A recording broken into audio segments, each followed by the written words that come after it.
आज हाम्रो यस Pathibhara dairy farm अनुगमन गर्न या भनौँ भिजिट गर्न हामीहरूको दमक बहुमुखी क्याम्पसका आदरणीय प्राध्यापक सरहरू यहाँ आउनु भएको छ। ल सरहरूको कस्तो रह्यो त एक्सपिरियन्स? साह्रै राम्रो लाग्यो मलाई पहिलोचोटि भिजिट गर्न पाउँदाखेरि। हजुर यो राम्ररी सञ्चालन भएको रहेछ, राम्रो अवस्थामा देख्न पाइयो, खुसी लाग्यो।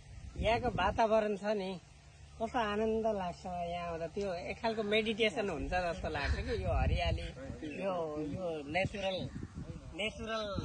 चाहिँ इन्भाइरोमेन्ट, यसले गर्दा एउटा मेडिटेसन भएको हुन्छ यहाँ आउँदा, एकदमै आनन्द रमाइलो। यहाँको प्रोडक्टको बारेमा पनि यहाँको म अलिकति थोरै धारणा राख्नु चाहिँ नजिक पनि आएँ म। हजुर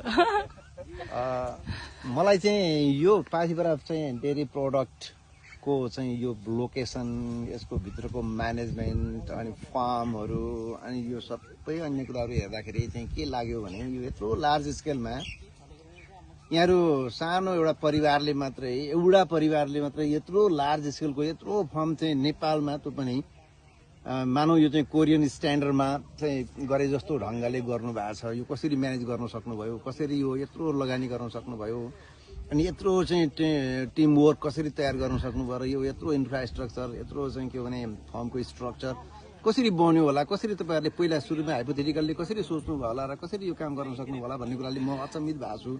वास्तवमै ठुलो छ, वास्तवमै शानदार छ, अत्यन्त राम्रो छ। गाईहरू यति हेल्दी छन्, यति राम्रा छन्, 2-2.5 सयभन्दा बढी गाई छन् भन्दै हुनुहुन्छ। चाहिँ के भने 100% चाहिँ बाछीहरूको जन्म गराउने गरी टेक्नोलोजीको एडाप्टेसन गरेर काम गर्नुभएको छ। अत्यन्त राम्रो, अत्यन्त चाहिँ के भने यो पूर्वाञ्चलको त के भन्ने नेपालकै उत्कृष्ट फर्म हो भन्ने लाग्छ मलाई।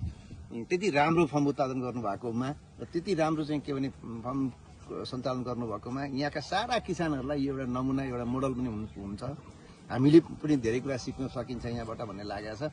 यहाँहरूलाई धेरै धेरै चाहिँ शुभकामना छ, उत्तरोत्तर प्रगतिको शुभकामना। ल धन्यवाद डिबी सर।